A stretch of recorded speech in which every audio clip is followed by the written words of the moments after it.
अथ श्री दुर्गा सप्तशती पाठः। अथ प्रथमोऽध्यायः विनियोगः।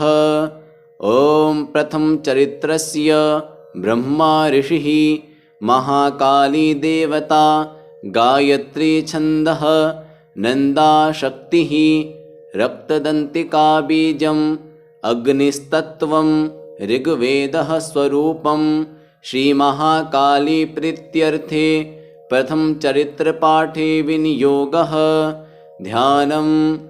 ॐ खड्गं चक्रगदेषु चापपरिघान् छोलं भुशुण्डिं शिरः, शङ्खं सन्दधतीं करैस्त्रिनयनां सर्वाङ्गभूषावृतां, नीलास्मद्युतिमाश्यपाददशकां सेवे महाकालिकां, यामस्तत्स्वपिते हरौ कमलजो हन्तुं मधुं कैटभम्। ॐ नमश्चण्डिकायै। ॐ ऐं मार्कण्डेय उवाच। सावर्णिः सूर्यतनयो यो मनुः कथ्यतेष्टमः, निशामय तदुत्पत्तिं विस्तराद् गदतो मम, महामायानुभावेन यथा मन्वन्तराधिपः। स बभूव महाभागः सावर्णिस्तनयो रवेः, स्वारोचिषेऽन्तरे पूर्वं चैत्रवंशसमुद्भवः, सुरथो नाम राजा भूत् समस्ते क्षितिमण्डले, तस्य पालयतः सम्यक् प्रजाः पुत्रानि वौरसान्, बभूवुः शत्रवो भूपाः कोला विध्वंसिनस्तदा, तस्य तैरभवद्युद्धमतिप्रबलदण्डिनः, न्यूनैरपि स तैर्युद्धे कोला विध्वंसिभिर्जितः, ततः स्वपुरमायातो निजदेशाधिपोऽभवत्, आक्रान्तः स महाभागस्तैस्तदा प्रबलारिभिः, अमात्यैर्बलिभिर्दुष्टैर्दुर्बलस्य दुरात्मभिः, कोशो बलं चापहृतं तत्रापि स्वपुरे ततः, ततो मृगया व्याजेन हृतस्वाम्यः स भूपतिः, एकाकी हयमारुह्य जगाम गहनं वनं, स तत्राश्रममद्राक्षिद्विजवर्यस्य मेधसः, प्रशान्तस्वापदाकीर्णं मुनिशिष्योपशोभितं, तस्थौ कञ्चित् सकालं च मुनिना तेन सत्कृतः, इतश्चेतश्च विचरंस्तस्मिन् मुनिवराश्रमे, सोचिन्तयत्तदा तत्र ममत्वाकृष्टचेतनः, मत्पूर्वैः पालितं पूर्वं मया हीनं पुरं हि तत्, मद्भृत्यैस्तैरसद्वृत्तैर्धर्मतः पाल्यते न वा, न जाने स प्रधानो मे शूरहस्ति सदा मदः, मम वैरिवशं यातः कान् भोगानुपलप्स्यते, ये ममानुगता नित्यं प्रसादधनभोजनैः,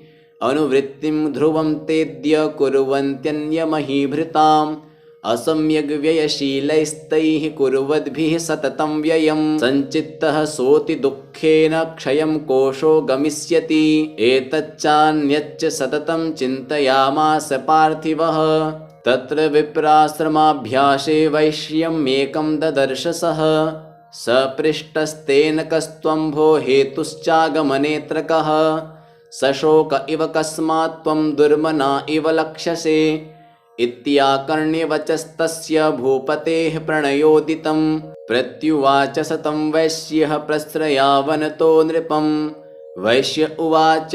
समाधिर्नाम वैश्योऽहम् उत्पन्नो धनिनां कुले, पुत्रदारैर्निरस्तश्च धनलोभादसाधुभिः, विहीनश्च धनैर्दारैः पुत्रैरादाय मे धनं, वनमभ्यागतो दुःखी निरस्तश्चाप्तबन्धुभिः, सोऽहं न वेद्मि पुत्राणां कुशलाकुशलात्मिकां, प्रवृत्तिं स्वजनानां च दाराणां चात्र संस्थितः, किं नु तेषां गृहे क्षेममक्षेमं किं नु साम्प्रतं, कथं ते किं नु सद्वृत्ता दुर्वृत्ताः किं नु मे सुताः। राजोवाच। यैर्निरस्तो भवान् लुब्धैः पुत्रदारादिभिर्धनैः, तेषु किं भवतः स्नेहमनुबध्नाति मानसं। वैश्य उवाच।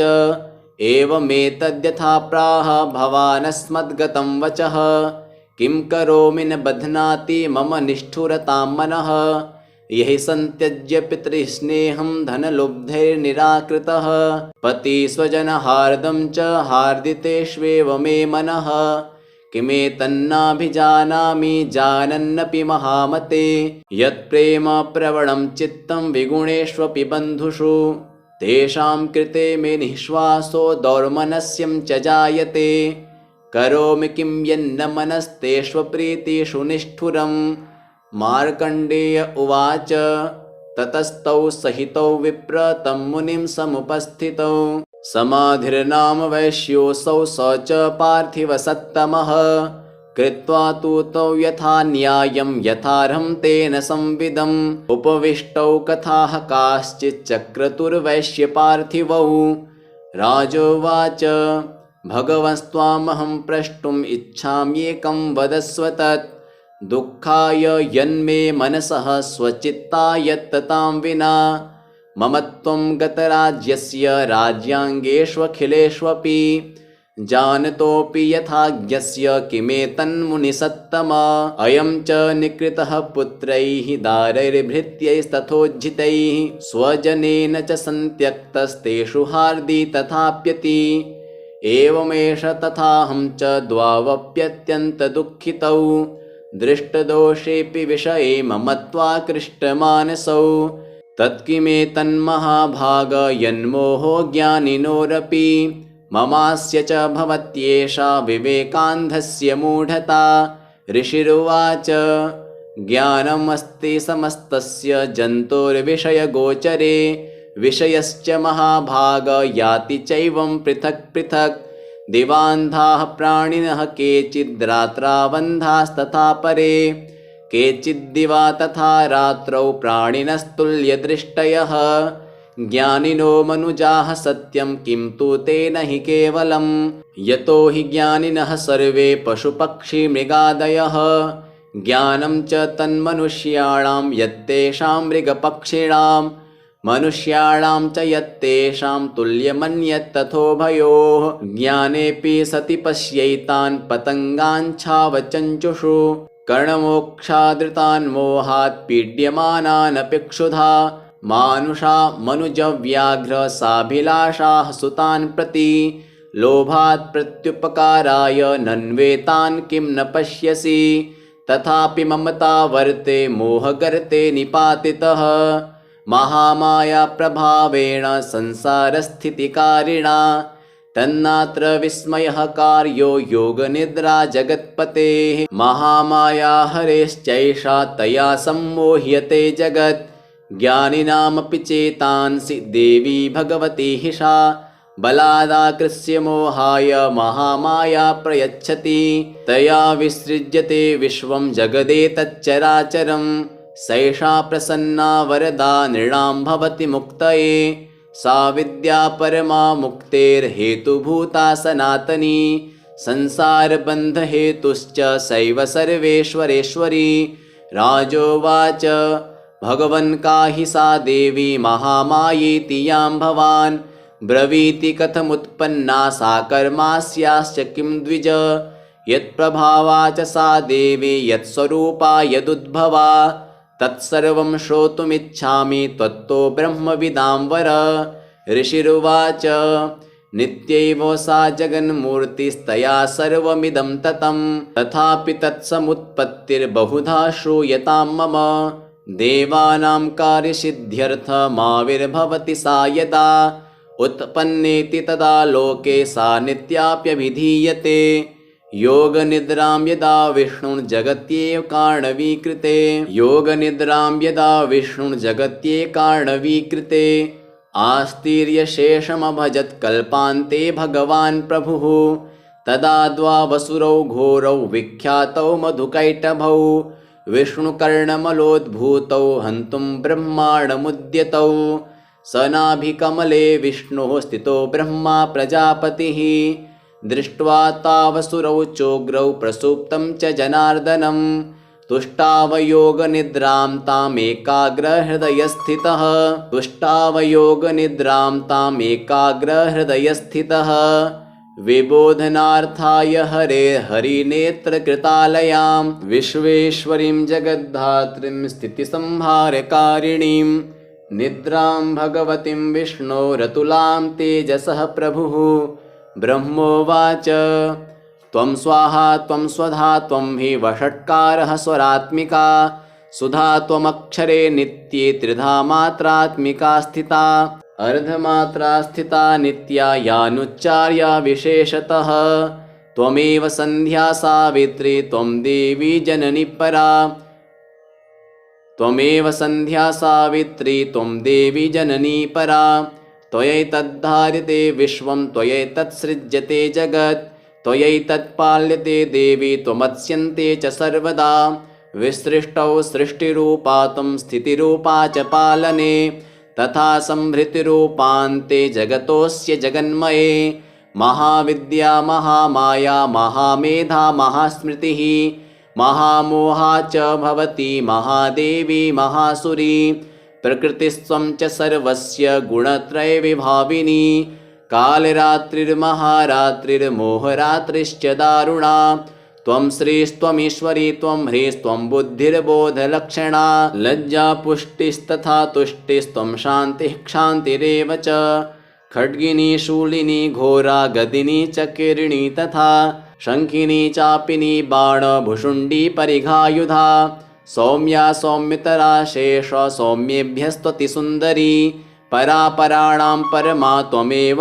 परमेश्वरी यच्च किञ्चित् क्वचिद्वस्तु सदसत्त्वाखिलात्मिके तस्य सर्वस्य या शक्तिः सा त्वं किं स्तूयसे तदा यया त्वया जगत् स्रष्टा जगत्पातति यो जगत् सोऽपि निद्रावसं नीतः कस्त्वां स्तोतुमिहेश्वरः विष्णुः शरीरग्रहणमहमीशान एव च कारितास्ते यतो तस्त्वां कः स्तोतुं शक्तिमान् भवेत् सा त्वमित्थं प्रभावैः स्वरुदारिर्देवी संस्तुता मोहयैतौ दुराधर्षा वसुरौ मधुकैटभौ प्रबोधं च जगत्स्वामी नीयतामच्युतो लघु बोधश्च क्रियतामस्य हन्तुमेतौ महासुरौ ऋषिरुवाच एवं स्तुता तदा देवी तामसी तत्र वेधसा विष्णोः प्रबोधनार्थाय निहन्तुं मधुकैटभौ नेत्रासि नासिका बाहु हृदयेभ्यस्तथोरसः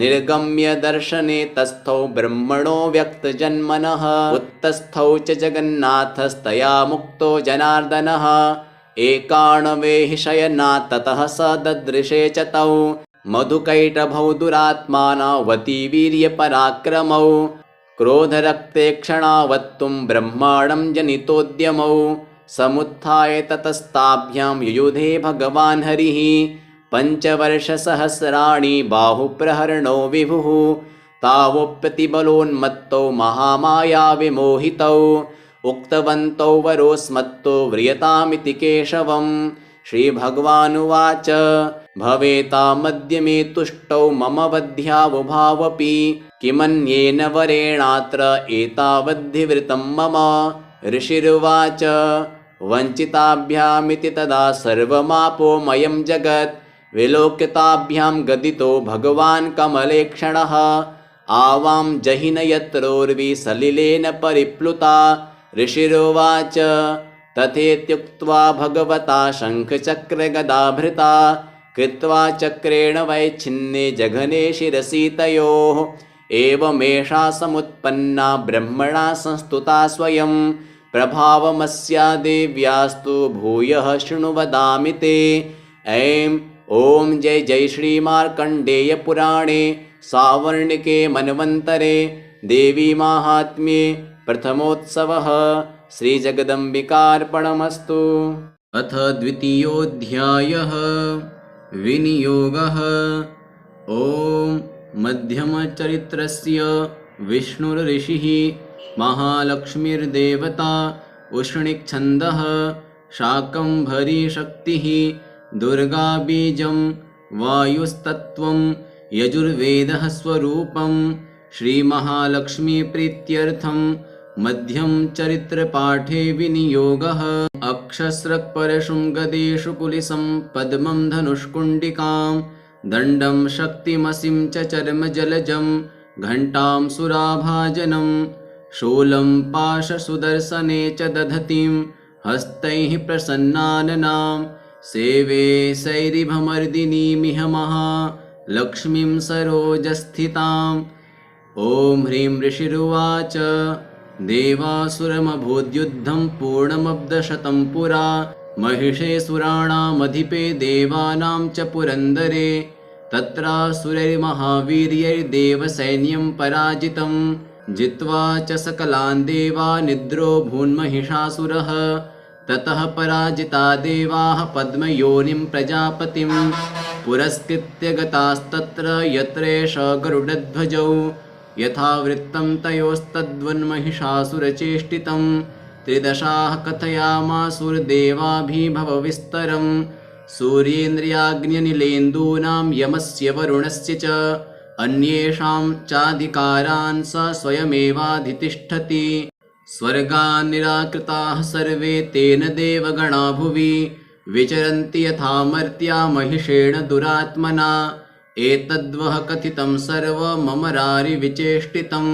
शरणं वः प्रपन्नाः स्मो वधस्तस्य विचिन्त्यताम् इत्थं निशम्य देवानां वचांसि मधुसूदनः चकारकोपं शम्भुश्च भ्रुकुटीकुटिलाननौ ततोऽतिकोपपूर्णस्य चक्रिणो वदनात् ततः निश्चक्राममहत्तेजो ब्रह्मणः शङ्करस्य च अन्येषां चैव देवानां शक्रादीनां शरीरतः निर्गतं सुमहत्तेजस्तच्चैक्यं समगच्छत अतीव तेजसः कूटं ज्वलन्तमिव पर्वतं ददृशुस्ते सुरास्तत्र ज्वालाव्याप्तदिगन्तरम् अतुलं तत्र तत्तेजः सर्वदेव शरीरजम् एकस्थं तदभून्नारी व्याप्तलोकत्रयं त्विषा यदभूच्छाम्भवं तेजस्तेनाजायत तन्मुखं याम्येन चाभवन् केशा बाहवो विष्णुतेजसा सौम्येन स्तनयोर्युग्मं मध्यं चैन्द्रेण चाभवद्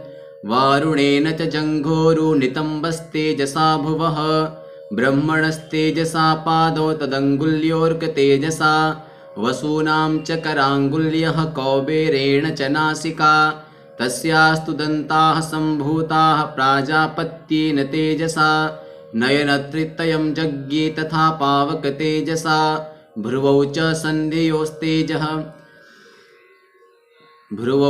सन्धियोस्तेजः श्रवणावनिलस्य च अन्येषां चैव देवानां सम्भवस्तेजसां शिवा ततः समस्तदेवानां तेजोराशिसमुद्भवां तां विलोक्यमुदं प्रापुरमरा महिषार्दिताः शूलं शूलाद्विनिष्कृष्य ददौ तस्यै पिनाकधृक् चक्रं च दत्तवान् कृष्णः समुत्पाद्य स्वचक्रतः शङ्खं च वरुणः शक्तिं ददौ तस्यै हुताशनः मारुतो दत्तवांश्चापं बाणपूर्णे तथेषुधि वज्रमिन्द्रः समुत्पाद्य कुलिशादमराधिपः ददौ तस्यै सहस्राक्षो घण्टामैरावताद्गजात् कालदण्डाद्यमो दण्डं पाशं चाम्बुपतिर्ददौ प्रजापतिश्चाक्षमालां ददौ ब्रह्माकमण्डलुं समस्तरोमकूपेषु निजरश्मिन् दिवाकरः कालश्च दत्तवान् खड्गं तस्याश्चर्म च निर्मलं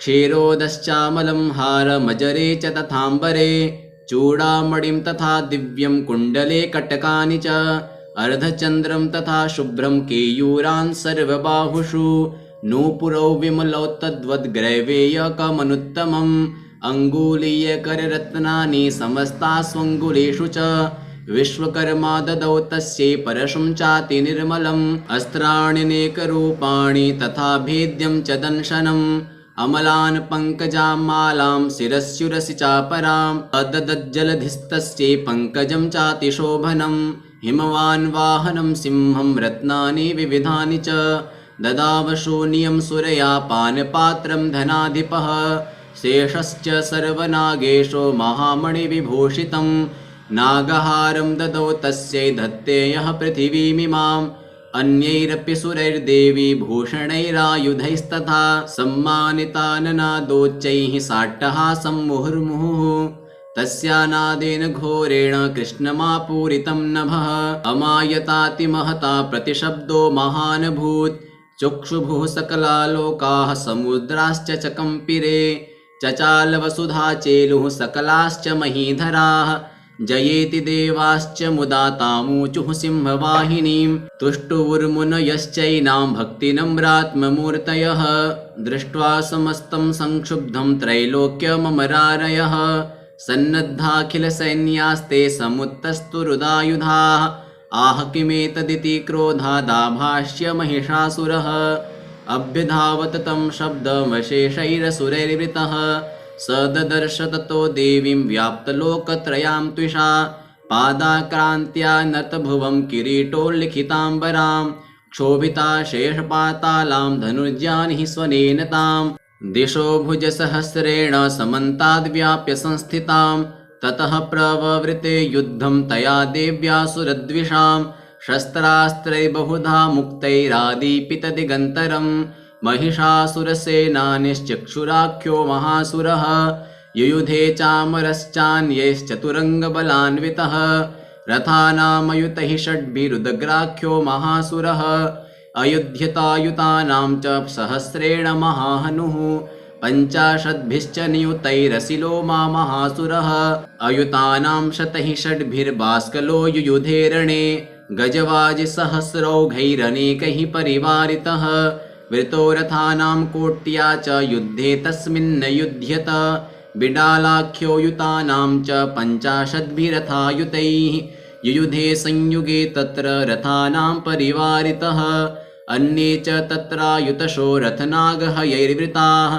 युयुधुः संयुगे देव्या सह तत्र महासुराः कोटिकोटिसहस्रैस्तु रथानां दन्तिनां तथा हयानां च वृतो युद्धे तत्राभून्महिषासुरः तोमरैर्भिन्दिपालैश्च शक्तिभिर्मुसलैस्तथा युयुधुः संयुगे देव्या खड्गैः परशुपट्टिसैः केचिच्च चिक्षिपुः शक्तिः केचित् पाशांस्तथा परे देवीं खड्गप्रहारैस्तु ते तां हन्तुं प्रचक्रमुः सापि देवी ततस्तानि शस्त्राण्यस्त्राणि चण्डिका लीलयैव प्रचिच्छेद निजशस्त्रास्त्रवर्षिणी अनायस्तानना देवी स्तूयमाना सुरर्षिभिः ममोचासुरदेहेषु शस्त्राण्यस्त्राणि चेश्वरी सोऽपि क्रुद्धो धुतसटो देव्या वाहनकेसरी चचारासुरसैन्येषु वनेष्विव हुताशनः निःश्वासान् मुमुचे यांश्च युध्यमाना रणेऽम्बिका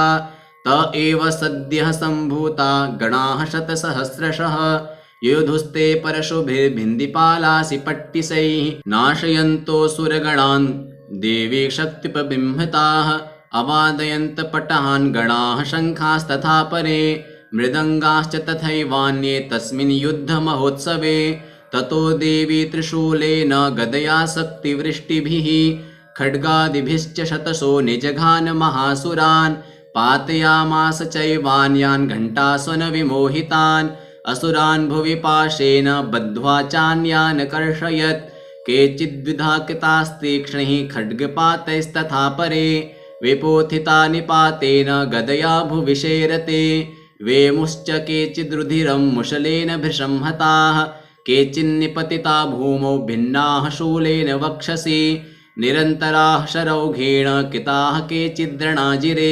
शेनानुकारिणः प्राणान् मुमुचुस्त्रिदशार्दनाः केषांश्चिद्बाहवच्छिन्ना छिन्नग्रीवास्तथा परे शिरांसि पेतुरन्येषां मन्ये मध्ये विदारिताः विच्छिन्नजङ्घास्त्वपरे पेतुरुर्व्यां महासुराः एकबाहवक्षिचरणाः केचिद्देव्या द्विधा कृताः छिन्नेऽपि चान्ये शिरसि पतिताः पुनरुत्थिताः कबन्धा युयुधुर्देव्या गृहीता परमायुधाः न नृतुश्चापरे तत्र युद्धे तूर्यलयाश्रिताः कबन्धाश्छिन्नशिरसः खड्गसक्तृष्टिपाणयः तिष्ठ तिष्ठेति भाषन्तो देवी मन्ये महासुराः पातितैरथनागाश्वैरसुरैश्च वसुन्धरा अगम्या सा भवत्तत्र यत्राभूत्स महारणः शोणितौघा महानद्यः सद्यस्तत्र प्रसुश्रुवुः मध्ये चासुरसैन्यस्य वारणासुरवाजिनां क्षणेन तन्महासैन्यम् असुराणां तथाम्बिका निन्यक्षयं यथा वह्निस्तृणदारुमहाचयम् स च सिंहो महानादमुत्सृजन्धुतकेशरः शरीरेभ्यो मरारीणामसूनिव विचिन्वति विचिन्वति देव्या गणैश्च तैस्तत्र कृतं युद्धं महासुरैः यथैषां तुतुषुर्देवाः पुष्पवृष्टिमुचो दिवि। ॐ श्री मार्कण्डेय पुराणे सावर्णिके मन्वन्तरे देवी माहात्म्ये द्वितीयोत्सवः श्रीजगदम्बिकार्पणमस्तु। अथ तृतीयोऽध्यायः ध्यानम्। ॐ उद्यद्भानुसहस्रकान्तिमरुणक्षौमां शिरोमालिकां रक्तालिप्तपयोधरां जपवटीं विद्यामभीतिं वरं हस्ताब्जैर्दधतीं त्रिनेत्रविलसद्वक्त्रारविन्दश्रियं देवीं बद्धहिमांशुरत्नमुकुटां वन्दे रविन्दस्थिताम्। ॐ ऋषिरुवाच निहन्यमानं तत्सैन्यमवलोक्य महासुरः सेनानिश्चक्षुरः कोपाद्ययो योद्धुमथाम्बिकां स देवीं शरवर्षेण ववर्ष समरे सुरः यथा मेरुगिरेः शृङ्गं तोयवर्षेण तोयदः तस्य छित्त्वा ततो देवी लीलयैव शरोत्करान् जघान तुरगान् बाणैर्यन्तारं चैव वाजिनां चिच्छेद च धनुः सद्यो ध्वजं चातिसमुच्छ्रितं विव्याध चैव गात्रेषु छिन्नधन्वानमाशुगैः तच्छिन्नधन्वा विरथो हताशो हतसारथिः अभ्यधावत तां देवीं खड्गचर्मधरोऽसुरः सिंहमाहत्य खड्गेन तीक्ष्णधारेण मूर्धनि आजघान भुजे सव्ये देवीमप्यतिवेगवान् तस्याः खड्गो भुजं प्राप्य पफाल नृपनन्दन ततो जग्राह शूलं स कोपादरुणलोचनः चिक्षेप च ततस्तत्तु भद्रकाल्यां महासुरः जाज्वल्यमानं तेजोभिरविबिम्बमिवाम्बरात् दृष्ट्वा तदा पतञ्छूलं देवी शूलममुञ्चत तच्छूलं शतधा तेन नीतं स च महासुरः हते तस्मिन् महावीर्ये महिषस्य च मूपतौ आजगाम गजारूढश्चामरस्त्रिदशार्दनः सोऽपि शक्तिं मुमोचाथ देव्यास्तामम्बिकाद्रुतं हुङ्काराभिहतां भूमौ पातयामास निष्प्रभां भग्नां शक्तिं निपतितां दृष्ट्वा क्रोधसमन्वितः चिक्षेप चामरः शूलं बाणैस्तदपि साच्छिनत् ततः सिंहः समुत्पत्य गजकुम्भान्तरे स्थितः बाहुयुद्धेन युयुधे तेनोच्चैस्त्रिदशारिणा युध्यमानौ ततस्तौ तु तस्मान्नागान् महीं गतौ युयुधातीति संरब्धौ प्रहारैरतिदारुणैः ततो वेगात्खमुत्पत्य निपत्य च मृगारिणा करप्रहारेण शिरश्चामरस्य पृथक् कृतम् उदग्रश्चरणे देव्या शिलावृक्षादिभिर्हतः दन्तमुष्टितलैश्चैव करालश्च निपातितः देवी क्रुद्धा गदापातैश्चूर्णयामास चोद्धतं वाष्कलं भिन्दिपालेन बाणैस्ताम्रं तथान्धकम् उग्रास्यमुग्रवीर्यं च तथैव च महाहनुं त्रिनेत्रा च त्रिशूलेन जघान परमेश्वरी बिडालस्यासिनाकायात् पातयामास वैशिरः दुर्धरं दुर्मुखं चोभौ सरैर्निन्येयमक्षयम् एवं संक्षीयमाणे तु स्वसैन्ये महिषासुरः माहिषेण स्वरूपेण त्रासयामास तान् गणान् कांश्चित्तुण्डप्रहारेण खुरक्षेपैस्तथा परान् लाङ्गूलताडितांश्चान्यान् शृङ्गाभ्यां च विदारितान् वेगेन कांश्चिदपरान् नादेन भ्रमणेन च निःश्वासपवनेनान्यान् पातयामास भूतले निपात्य प्रमथानीकमभ्यधावत सोऽसुरः सिंहं हन्तुं महादेव्याः कोपं चक्रे ततोऽम्बिका सोऽपि कोपान् महावीर्यः खुरक्षुण्णमहीतलः शृङ्गाभ्यां पर्वतानुच्चाश्चिक्षेप च ननाद च वेगभ्रमणविक्षुण्णा महीतस्य वशीरयत् लाङ्गूलेनाहतश्चाब्धि प्लावयामास सर्वतः धृतशृङ्गविभिन्नाश्च खण्डं खण्डं ययुर्घनाः श्वासानिलास्ताः शतशो निपेतुर्नभसोचलाः इति क्रोधसमाधमातमापतन्तं महासुरं दृष्ट्वा सा चण्डिका कोपं तद्वधाय तदाकरोत् सा क्षिप्त्वा तस्य वै पाशं तं बबन्ध महासुरं तत्याज्यमाहिषं रूपं सोऽपि बद्धो महामृधे ततः सिंहो भवत्सद्यो यावत् तस्याम्बिका शिरः छिन्नत्ति तावत् पुरुषः खड्गपाणिरदृश्यत तत एवाशु पुरुषं देवी चिच्छेदसायकैः तं खड्गचर्मणा सार्धं ततः सोऽभून्महागजः करेण च महासिंहं तं च कर्षजगर्ज च कर्षतस्तु करं देवी खड्गेन निरकृन्तत ततो महासुरो भूयो माहिषं वपुरा स्थितः तथैव क्षोभयामास त्रैलोक्यं सचराचरं ततः क्रुद्धा जगन्माता चण्डिकापानमुत्तमं पपौ पुनः पुनश्चैव जहासारुणलोचना ननर्दचासुरः सोऽपि बलवीर्यमदोद्धतः विषाणाभ्यां च चिक्षेप चण्डिकां प्रतिभूधरान् सा च तान् प्रहितास्तेन चूडयन्ती शरोत्करैः उवाच तं मदोद्धूतमुखरागाकुलाक्षरं देव्योवाच गर्ज गर्ज क्षणं मूढ मधु यावत् पिबाम्यहं मया त्वयि हतेऽत्रैव गर्जिष्यन्त्याशु देवताः ऋषिरुवाच एवमुक्त्वा समुत्पत्य सारूढा तं महासुरं पादेनाक्रम्य कण्ठे च शूलेनैनमताडयत् ततः सोऽपि पदाक्रान्तस्तया निजमुखात् ततः अर्धनिष्क्रान्त एवासीत् देव्या वीर्येण संवृतः अर्धनिष्क्रान्त एवासौ युध्यमानो महासुरः तया महासिना देव्या शिरश्छित्त्वा निपातितः ततो हाहाकृतं सर्वं दैत्यसैन्यं ननाशतत् प्रहर्षं च परं जग्मुः सकला देवतागणाः तुष्टुवुस्तां सुरा देवीं सह दिव्यैर्महर्षिभिः जगुर्गन्धर्वपतयो न नृतुश्चाप्सरोगणाः ॐ श्रीमार्कण्डेयपुराणे सावर्णिके मन्वन्तरे देवी माहात्म्ये महिषासुरनाम तृतीयोत्सवः श्रीजगदम्बिकार्पणमस्तु।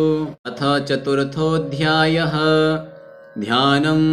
ॐ कालाभ्राभां कटाक्षैररिकुलभयदां मौलिबद्धेन्दुरेखां शङ्खं चक्रं कृपाणं त्रिशिखमपि करैरुद्वहन्तीं त्रिनेत्रां सिंहस्कन्धाधिरूढां त्रिभुवनमखिलं तेजसा पूरयन्तीं ध्यायेद्दुर्गां जयाख्यां त्रिदशपरिवृतां सेवितां सिद्धिकामैः ऋषिरुवाच शक्रादयः सुरगणा निहतेति वीर्ये तस्मिन् दुरात्मनि सुरारिबले च देव्या तां तुष्टुवुः प्रणतिनं ऋषिरोधरान् सा वाग्भिः प्रहर्षपुलकोद्गमचारुदेहाः देव्या यया ततमिदं जगदात्मशक्त्या निःशेषदेवगणशक्तिसमूहमूर्त्या तामम्बिकामखिलदेवमहर्षिपूज्यां भक्त्या नताः स्म विदधातु शुभानि सा नः यस्याः प्रभावमतुलं भगवाननन्तो ब्रह्मा हरश्च न हि वक्तुमलं बलं च सा चण्डिकाखिलजगत्परिपालनाय नाशाय चाशुभभयस्य मतिं करोतु या श्रीः स्वयं सुकृतिनां भवनेष्वलक्ष्मीः पापात्मनां कृतधियां हृदयेषु बुद्धिः श्रद्धा सतां कुलजनप्रभवस्य लज्जा तां त्वां नताः स्म परिपालय देवि विश्वं किं वर्णयाम तव रूपमचिन्त्यमेतत् किं चातिवीर्यमसुरक्षयकारि भूरि किं चाहवेषु चरितानि तवाद्भुतानि सर्वेषु देव्यसुरदेवगणादिकेषु हेतुः समस्तजगतां त्रिगुणापि दोषैर्न ज्ञायसे हरिहरादिभिरप्यपारा सर्वाश्रयाखिलमिदं जगदंशभूतम् अव्याकृता हि परमा प्रकृतिस्त्वमाद्या यस्याः समस्तसुरता समुदीरणेन तृप्तिं प्रयातु सकलेषु मखेषु देवी स्वाहा शिवै पितृगणस्य च तृप्तिहेतुः उच्चार्यसे त्वमत एव जनैः स्वधा च या मुक्तिहेतुरविचिन्त्य महाव्रता त्वम् अभ्यस्यसे सुनियतेन्द्रियतत्त्वसारैः मोक्षार्थिभिर्मुनिभिरस्तसमस्तदोषैः विद्यासि सा भगवती परमा हि देवी शब्दात्मिका सुविमलर्घ्यजुषां निधानमुद्गीतरम्यपदपाठवतां च साम्नां देवी त्रयी भगवती भवभावनाय वार्ता च सर्वजगतां परमार्तिहन्त्री मेधासि देवि विदिताखिलशास्त्रसारा दुर्गासि दुर्गभवसागरनौरसङ्घा श्रीकैटभारिहृदयेककृताधिवासा गौरी त्वमेव शशिमौलिकृतप्रतिष्ठा एषत्सहासममलं परिपूर्णचन्द्रबिम्बानुकारिकनकोत्तमकान्तिकान्तम् अत्यद्भुतं परिहृतमातरुषा तथापि वक्त्रं विलोक्य सहसा महिषासुरेण दृष्ट्वा तु देवि कुपितं भ्रुकुटीकरालम्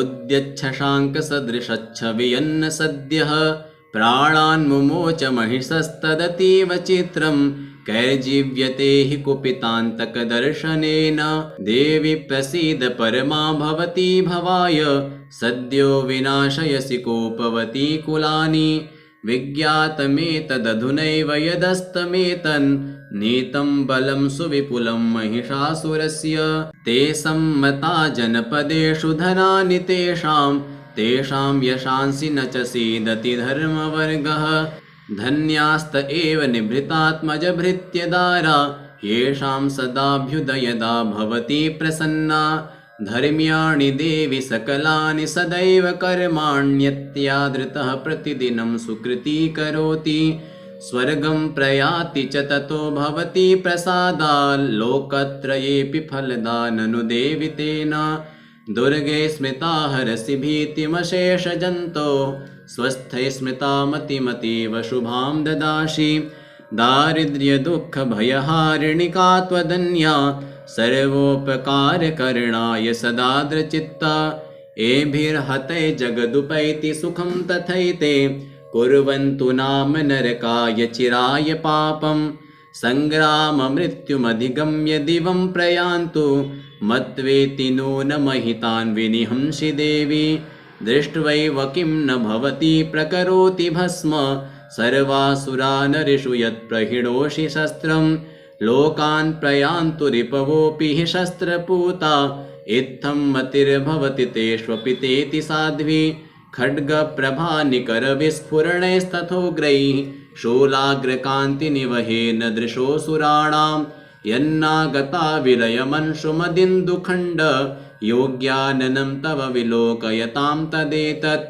दुर्वृत्तवृत्तशमनं तव देवि शीलं रूपं तथैतदविचिन्त्यमतुल्यमन्यैः वीर्यं च हन्त्रिहृतदेव पराक्रमाणां वैरिष्वपि प्रकटितैव दया त्वयेत्थं केनोपमा भवतु तेस्य पराक्रमस्य रूपं च शत्रुभयकार्यतिहारि कुत्र चित्ते कृपा समरनिष्ठुरता च दृष्टा त्वय्येव देवि वरदे भुवनत्रयेऽपि त्रैलोक्यमेतदखिलं रिपुनाशनेन त्रातं त्वया समरमूर्धनि तेऽपि हत्वा नीता दिवं रिपुगणा भयमप्यपास्तमस्माकमुन्मदसुरारिभवं नमस्ते शूलेन पाहि नो देवी पाहि खड्गेन चाम्बिके घण्टास्वनेन नः पाहि चापज्यानिः स्वनेन च प्राच्यां रक्षपतीच्यां च चण्डिके रक्ष दक्षिणे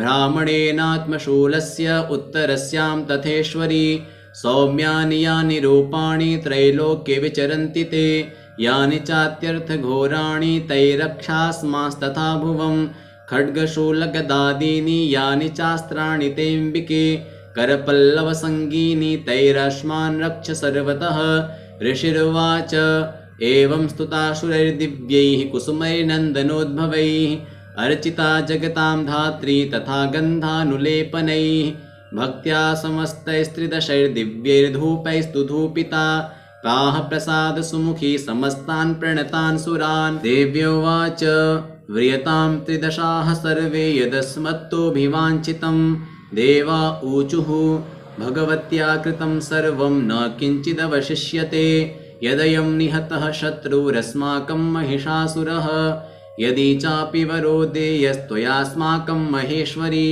संस्मृता संस्मृता त्वं नो हिंसेथाः परमापदः यश्च मर्त्यस्तवैरेभिस्त्वां स्तोष्यत्यमलानने तस्य वित्तर्धिविभवैर्धनदारादिसम्पदां वृद्धये स्मत्प्रसन्ना त्वं भवेथाः सर्वदाम्बिके ऋषिरुवाच इति प्रसादिता देवैर्जगतोऽर्थे तथात्मनः तथेत्युक्त्वा भद्रकाली बभूवान्तर्हिता नृप इत्येतत्कथितं भूप सम्भूता सा यथा पुरा देवी देवशरीरेभ्यो जगत्त्रयहितैषिणी पुनश्च गौरी देहात् सा समुद्भूता यथाभवत् वधाय दुष्टदैत्यानां तथा शुम्भनिशुम्भयोः रक्षणाय च लोकानां देवानामुपकारिणी तच्छृणुस्व मयाख्यातं यथावत् कथयामि ते ह्रीं जय जय श्रीमार्कण्डेय पुराणे सावर्णिके मन्वन्तरे देवी माहात्म्ये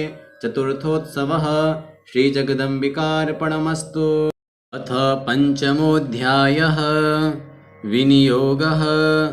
ॐ अस्य श्री उत्तरचरित्रस्य रुद्रऋषिः महासरस्वती देवता अनुष्टुप्छन्दः भीमा शक्तिः भ्रामरी बीजं सूर्यस्तत्त्वं सामवेदः स्वरूपं महासरस्वती प्रीत्यर्थे उत्तरचरित्रपाठे विनियोगः। ध्यानम् ॐ घण्टाशूलहलानि शङ्खमुसले चक्रं धनुः सायकं हस्ताब्जैर्दधतीं घनान्तविलसच्छीतांशुतुल्यप्रभां गौरीदेहसमुद्भवां त्रिजगताम् आधारभूतां महापूर्वामत्र सरस्वतीमनुभजे शुम्भादिदैत्यार्दिनीम्। ॐ नमश्चण्डिकायै। ॐ क्लीं ऋषिरुवाच पुरा शुम्भनिशुम्भाभ्यामसुराभ्यां शचीपतेः त्रैलोक्यं यज्ञभागाश्च हृता मदबलाश्रयात् तावेव सूर्यतां तद्वदधिकारं तथैन्दवं कौबेरमथयां यं च चक्राते वरुणस्य च तावेव पवनर्धिं च चक्रतुर्वह्निकर्म च ततो देवा विनिर्धूता भ्रष्टराज्याः पराजिताः हृताधिकारास्त्रिदशास्ताभ्यां सर्वे निराकृताः महासुराभ्यां तां देवीं संस्मरन्त्यपराजितां तयास्माकं वरो दत्तो यथा पत्सु स्मृताखिलाः भवतां नाशयिष्यामि तत्क्षणात् परमापदः इति कृत्वा मतिं देवा हिमवन्तं नगेश्वरं जग्मुस्तत्र ततो देवीं विष्णुमायां प्रतुष्टुवुः देवा ऊचुः नमो देव्यै महादेव्यै शिवायै सततं नमः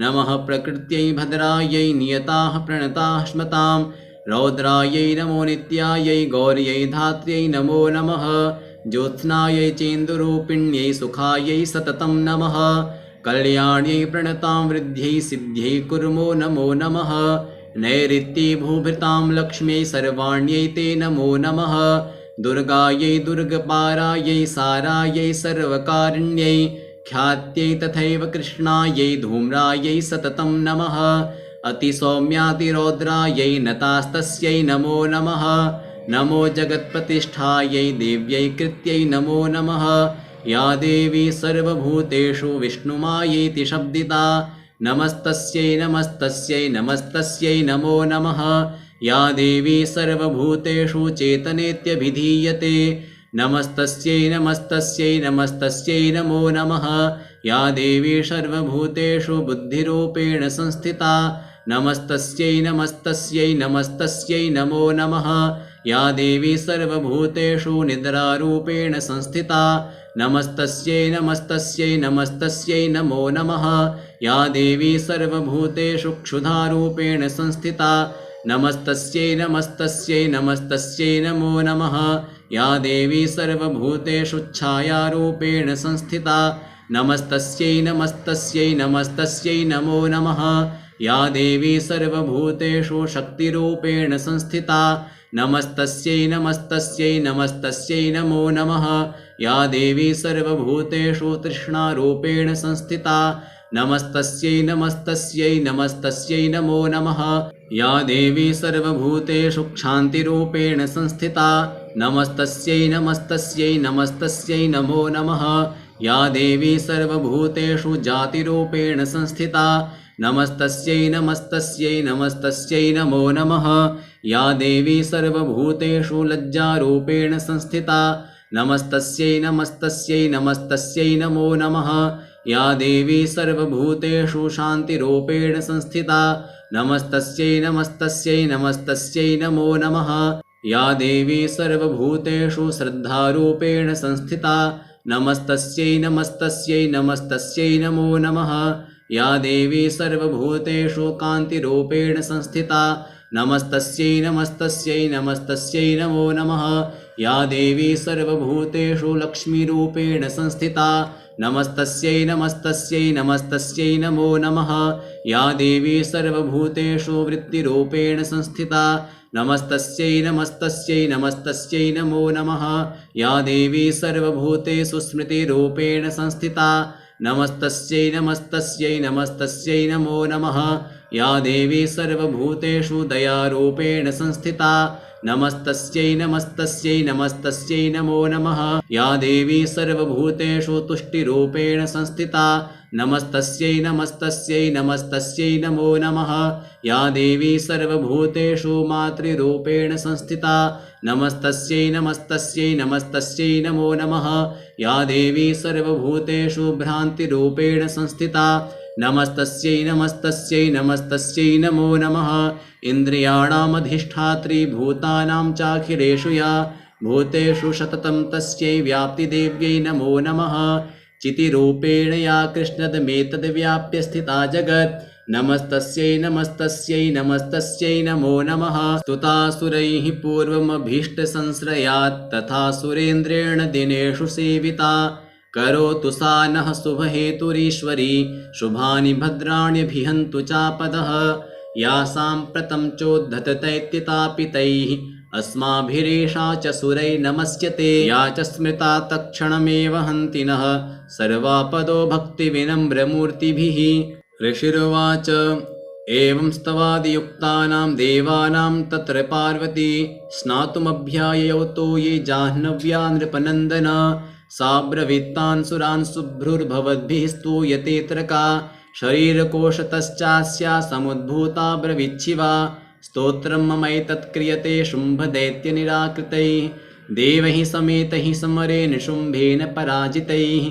शरीरकोशाद्यत्तस्या पार्वत्या निःसृताम्बिका कौशिकेति समस्तेषु ततो लोकेषु गीयते।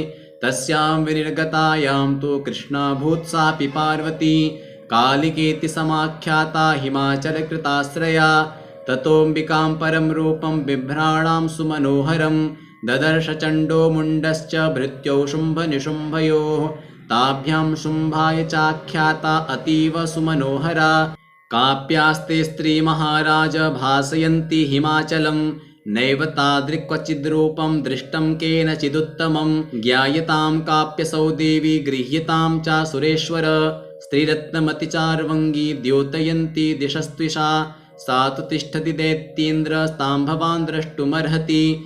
यानि रत्नानि मणयो गजाश्वादीनि वै प्रभो त्रैलोक्ये तु समस्तानि साम्प्रतं भान्ति ते गृहे। ऐरावतः समानीतो गजरत्नं पुरन्दरा पारिजाततरुश्चायं तथैवोच्चैः स्रवाहयः। विमानं हंससंयुक्तमेतत्तिष्ठति तेऽङ्गणे रत्नभूतमिहानीतं यदासीद्वेदसोद्भुतं। निधिरेष महापद्मः समानीतो धनेश्वरात् किञ्जल्किनीं ददौ चाब्धिर्मालामम्लानपङ्कजां। छत्रं ते वारुणं गेहे काञ्चनस्रावितिष्ठति तथायं स्यन्दनवरो यः पुरासीत् प्रजापतेः। मृत्योरुत्क्रान्तिदा नाम शक्तिरीश त्वया हृता पाशः सलिलराजस्य भ्रातुस्तव परिग्रहे। निशुम्भस्याब्धिजाताश्च समस्ता रत्नजातयः वह्निरपि ददौ तुभ्यम् अग्निशौचे च वाससि। एवं दैत्येन्द्ररत्नानि समस्तान्याहृतानि ते स्त्रीरत्नमेषा कल्याणी त्वया कस्मान्न गृह्यते।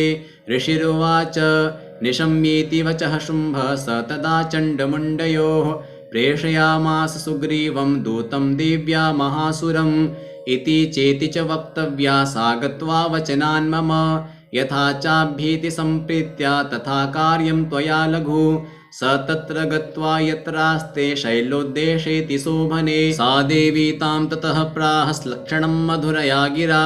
दूत उवाच देवी दैत्येश्वरः शुम्भस्त्रैलोक्य परमेश्वरः दूतोऽहं प्रेषितस्तेन त्वत्सकाशमिहागतः अव्याहताज्ञः सर्वासु यः सदा देवयोनिषु निर्जिताखिलदैत्यारिः स यदाह शृणुष्व तत् मम त्रैलोक्यमखिलं मम देवावशानुगाः यज्ञभागानहं सर्वानुपाश्नामि पृथक् पृथक् त्रैलोक्ये वररत्नानि मम वश्यान्यशेषतः तथैव गजरत्नं च हृत्वा देवेन्द्रवाहनं क्षीरोदमथनोद्भूतमश्वरत्नं ममामरैः उच्चैः श्रवससंज्ञं तत्प्रणिपत्य समर्पितं यानि चान्यानि देवेषु गन्धर्वेषु रगेषु च रत्नभूतानि भूतानि तानि मय्येव शोभने स्थिरत्नभूतां त्वां देवी लोके मन्यामहे वयं सा त्वमस्मानुपागच्छ यतो रत्नभुजो वयं मां वा ममानुजं वापि निशुम्भमुरुविक्रमं भज त्वं चञ्चलापाङ्गी रत्नभूतासि वै यतः परमैश्वर्यमतुलं प्राप्स्यसे मत्परिग्रहात् एतद्बुद्ध्या समालोच्य मत्परिग्रहतां व्रज। ऋषिरुवाच इत्युक्त्वा सा तदा देवी गम्भीरान्तस्मिता जगौ दुर्गा भगवती भद्रा ययेदं धार्यते जगत्। देव्योवाच सत्यमुक्तं त्वया नात्र मिथ्या किञ्चित् त्वयोदितं त्रैलोक्याधिपतिः शुम्भो निशुम्भश्चापि तादृशः किं त्वत्र यत्प्रतिज्ञातं मिथ्या तत्क्रियते कथं श्रूयतामल्पबुद्धित्वात् प्रतिज्ञाया कृता पुरा यो मां जयति संग्रामे यो मे दर्पं व्यपोहति यो मे प्रतिबलो लोके स मे भर्ता भविष्यति तदा गच्छतु शुम्भोऽत्र निशुम्भो वा महासुरः मां जित्वा किं चिरेणात्र पाणिं गृह्णातु मे लघु। दूत उवाच अवलिप्तासिमैवं त्वं देवी ब्रूहि ममाग्रतः त्रैलोक्ये कः पुमास्तिष्ठेदग्रे शुम्भनिशुम्भयोः अन्येषामपि दैत्यानां सर्वे देवानवैयुधि तिष्ठन्ति सम्मुखे देवी किं पुनः स्त्री त्वमेकिका इन्द्राद्याः सकला देवास्तस्थुर्येषां न संयुगे शुम्भादीनां कथं तेषां स्त्री प्रयास्यसि सम्मुखं सा त्वं गच्छ मयैवोक्ता पार्श्वं शुम्भनिशुम्भयोः केशाकर्षणनिर्धूत गौरवामागमिष्यसि। देव्योवाच एवमेतद्बली शुम्भो निशुम्भश्चातिवीर्यवान् किं करोमि प्रतिज्ञा मे यदनालोचिता पुरा स त्वं गच्छ मयोक्तं ते यदि तत्सर्वमादृतः तदा चक्ष्वा सुरेन्द्राय स च युक्तं करोतु तत्। ॐ श्रीमार्कण्डेय पुराणे सावर्णिके मन्वन्तरे देवी माहात्म्ये पंचमोत्सवः हरिः ॐ तत्सत्। षष्ठोऽध्यायः ध्यानम्। ॐ नागाधीश्वरविष्टरां फणिफणोत्तंसोरुरत्नावली भास्वद्देहलतां दिवाकरनिभां नेत्रत्रयोद्भासितां मालाकुम्भकपालनीरजकरां चन्द्रार्धचूडां परां सर्वज्ञेश्वरभैरवाङ्कनिलयां पद्मावतीं चिन्तये। ॐ ऋषिरुवाच इत्याकर्ण्यवचो देव्याः स दूतोऽमर्षपूरितः समाचष्टसमागम्य दैत्यराजाय विस्तरात् तस्य दूतस्य तद्वाक्यमाकर्ण्यासुरराट्ततः सक्रोधः प्राह दैत्यानामधिपं धूम्रलोचनं हे धूम्रलोचनाशु त्वं स्वसैन्यपरिवारितः तामानय बलाद्दुष्टां केशाकर्षणविह्वलां तत्परित्राणदः कश्चिद्यदि वोत्तिष्ठते परः स हन्तव्यो मरो वापि यक्षो गन्धर्व एव वा। ऋषिरुवाच तेनाज्ञप्तस्ततः शीघ्रं स दैत्यो धूम्रलोचनः वृतः षष्ट्या सहस्राणाम् असुराणां द्रुतं ययौ स दृष्ट्वा तां ततो देवीं तुहिनाचलसंस्थितां जगादोच्च हि प्रयाहीति मूलं शुम्भनिशुम्भयोः न चेत् प्रीत्याद्य भवति मद्भर्तारमुपैष्यति ततो बलान्नयाम्येष केशाकर्षणविह्वलां देव्योवाच दैत्येश्वरेण प्रहितो बलवान् बलसंवृतः बलान्नयसि मामेवं ततः किं ते करोम्यहम् ऋषिरुवाच इत्युक्तः सोऽभ्यधावत्तामसुरो धूम्रलोचनः हुङ्कारेणैव तं भस्म सा चकाराम्बिका ततः अथ क्रुद्धं महासैन्यम् असुराणां तथाम्बिका ववर्षसायकैस्तीक्ष्णैस्तथा शक्तिपरश्वधैः ततो धुतसटः कोपात् कृत्वा नादं सुभैरवं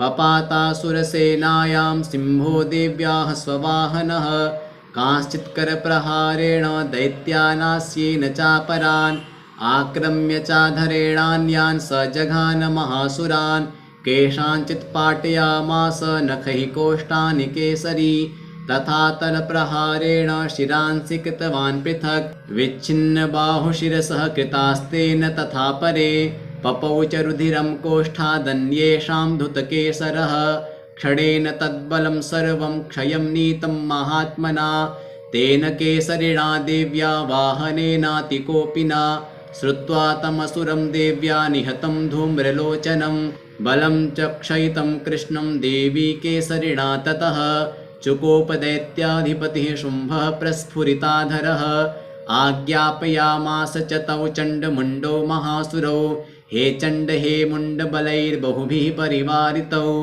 तत्र गच्छत गत्वा च सा समानीयतां लघु केशे स्वाकृष्य बद्ध्वा वा यदि वः संशयो युधि तदा शेषायुधैः सर्वैरसुरैर्विनिहन्यतां तस्यां हतायां दुष्टायां सिंहे च विनिपातिते शीघ्रमागम्यतां बद्ध्वा गृहीत्वा तां मथाम्बिकाम् ॐ श्रीमार्कण्डेयपुराणे सावर्णिके मन्वन्तरे देवी माहात्म्ये षष्ठोत्सवः श्रीजगदम्बिकार्पणमस्तु।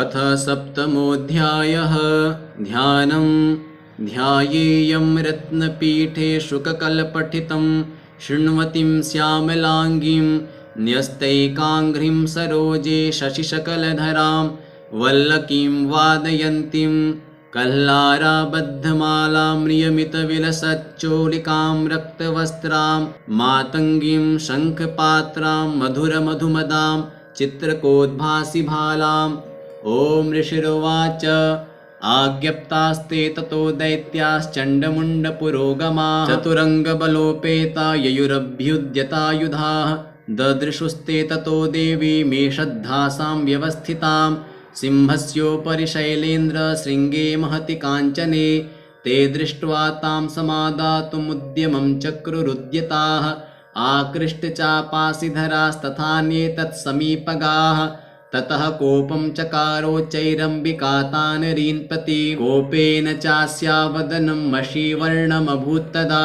भ्रुकुटीकुटिला तस्या ललाटफलकादृतं कालीकरालवदना विनिष्क्रान्ता सिपाशिनी विचित्रखट्वाङ्गधरा नरमाला विभूषणा द्वीपिचर्मपरिधाना शुष्कमांसातिभैरवा अतिविस्तारवदना जिह्वाललनभीषणा निमग्ना रक्तनयना नादापूरितदिङ्मुखा सा वेगेनाभिपतिता घातयन्ति महासुरान् सैन्ये तत्र सुरारीणामभक्षयत तद्बलं पार्श्वग्राहङ्कुशग्राहि योधघण्टासमन्वितान् समादायैकहस्तेन मुखे चिक्षेपवारणान् तथैव योधं तुरगैरथं सारथिना सह निक्षिप्य वक्त्रे दशनैश्चर्वयन्त्यतिभैरवम् एकं जग्राह केशेषु ग्रीवायामथ चापरं पादेनाक्रम्य चैवान्यमुरसान्यमपोथयत् तैर्मुक्तानि च शस्त्राणि महास्त्राणि तथासुरैः मुखेन जग्राहरुषा दशनैर्मथितान्यपि बलिनां तद्बलं सर्वम् असुराणां दुरात्मनां ममर्दा भक्षयच्चान्यानन्याश्चाताडयत्तथा असिना निहताः केचित् खट्वाङ्गिताडिताः जग्मुर्विनाशमसुरा दन्ताग्राभिहतास्तथा क्षणेन तद्बलं सर्वम् असुराणां निपातितं दृष्ट्वा चण्डोऽभिदुद्राव तां कालीमतिभीषणां शरवर्षैर्महाभीमैर्भीमाक्षीं तां महासुरः छादयामास चक्रैश्च मुण्डः क्षिप्तैः सहस्रशः तानि चक्राण्यनेकानि विषमानानि तन्मुखं बभूर्यथार्कबिम्बानि सुबहूनि घनोदरं ततो जहासा तिरुषा भीमं भैरवनादिनी काली करालवक्त्रान्तर्दुर्दर्श दशनोज्ज्वला उत्थाय च महासिंहं देवी चण्डमधावत गृहीत्वा चास्य केशेषु शिरस्तेनासिनाच्छिनत् अथ मुण्डोऽभ्यधावत्तां दृष्ट्वा चण्डं निपातितं तमप्यपातयद्भूमौ सा खड्गाभिहतं रुषा हतशेषं ततः सैन्यं दृष्ट्वा चण्डं निपातितं मुण्डं च सुमहावीर्यं दिशो भेजे भयातुरं शिरश्चण्डस्य काली च गृहीत्वा मुण्डमेव च प्राह प्रचण्डाट्टहासमिश्रमभ्येत्य चण्डिकां मया तवात्रोपहृतौ चण्डमुण्डौ महापशु युद्धयज्ञे स्वयं शुम्भं निशुम्भं च हनिष्यसि ऋषिरुवाच तावानीतौ ततो दृष्ट्वा चण्डमुण्डौ महासुरौ उवाच कालीं कल्याणी ललितं चण्डिकावचः यस्माच्चण्डं च मुण्डं च गृहीत्वा त्वमुपागता चामुण्डेति ततो लोके ख्याता देवी भविष्यसि। ॐ श्रीमार्कण्डेयपुराणे सावर्णिके मन्वन्तरे देवी माहात्म्ये सप्तमोत्सवः श्रीजगदम्बिकार्पणमस्तु। ॐ अथ अष्टमोऽध्यायः ध्यानम्। ॐ अरुणां करुणातरङ्गिताक्षीं धृतपाशाङ्कुशबाणचापहस्ताम् अणिमादिभिरावृतां मयूखैरहमित्येव विभावये भवानीम्। ॐ ऋषिरुवाच चण्डे च निहते दैत्ये मुण्डे च विनिपातिते बहुलेषु च सैन्येषु क्षयितेष्वसुरेश्वरः ततः कोपपराधीनचेताः शुम्भः प्रतापवान् उद्योगं दैत्यानामादिदेशः अद्य सर्वबलैर्दैत्याः षडशीतिरुदायुधाः कम्बूनां चतुरशीतिर्निर्यान्तु स्वबलैर्वृताः कोटिवीर्याणि 50 असुराणां कुलानि वै 100 कुलानि धौम्राणां निर्गच्छन्तु ममाज्ञया कालकादौर्हृदा मौर्याः कालकेयास्तथासुराः युद्धाय सज्जा निर्यान्तु आज्ञया त्वरिता मम इत्याज्ञाप्यासुरपतिः शुम्भो भैरवशासनः निर्जगाम महासैन्यसहस्रैर्बहुभिर्वृतः आयान्तं चण्डिका दृष्ट्वा तत्सैन्यमतिभीषणं ततः सिंहो महानादमतीव कृतवान् नृप घण्टास्वनेन तन्नादमम्बिका चोपबृंहयत् धनुर्जा सिंहघण्टानां नादापूरितदिङ्मुखा निनादैर्भीषणैः काली जिज्ञे विस्तारितानना तं निनादमुपश्रुत्य दैत्यसैन्यश्चतुर्दिशं देवी सिंहस्तथा काली सरोषैः परिवारिताः एतस्मिन्नन्तरे भूपविनाशाय सुरद्विषां भवायामरसिंहानामतिवीर्यबलान्विताः ब्रह्मेश गुहविष्णूनां तथेन्द्रस्य च शक्तयः शरीरेभ्यो विनिष्क्रम्य तद्रूपैश्चण्डिकां ययुः यस्य देवस्य यद्रूपं यथा भूषणवाहनं तद्वदेव हि तच्छक्तिरसुरान् योद्धुमाययौ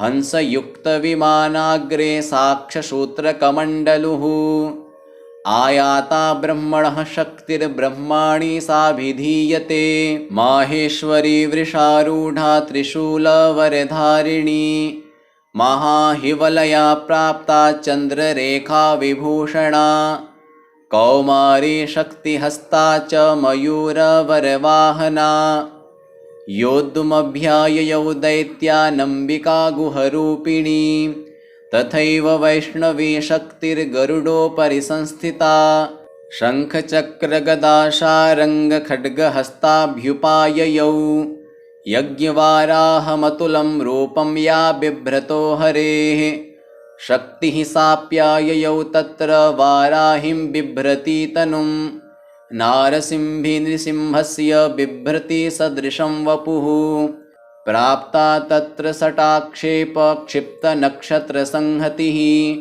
वज्रहस्ता तथैवैन्द्री गजराजोपरि स्थिता प्राप्ता सहस्रनयना यथा शक्रस्तथैव सा ततः परिवृतस्ताभिरीशानो देवशक्तिभिः हन्यन्तामसुराः शीघ्रं मम प्रीत्याह चण्डिकां ततो देवी शरीरात्तु विनिष्क्रान्तातिभीषणा चण्डिका शक्तिरत्युग्रा शिवा शतनिनादिनी सा चाह धूम्रजटिलमीशानमपराजिता भूतत्वं गच्छ भगवन् पार्श्वं शुम्भनिशुम्भयोः ब्रूहि शुम्भं निशुम्भं च दानवावति गर्वितौ ये चान्ये दानवास्तत्र युद्धाय समुपस्थिताः त्रैलोक्यमिन्द्रो लभतां देवाः सन्तु हविर्भुजः यूयं प्रयात पातालं यदि जीवितुमिच्छथ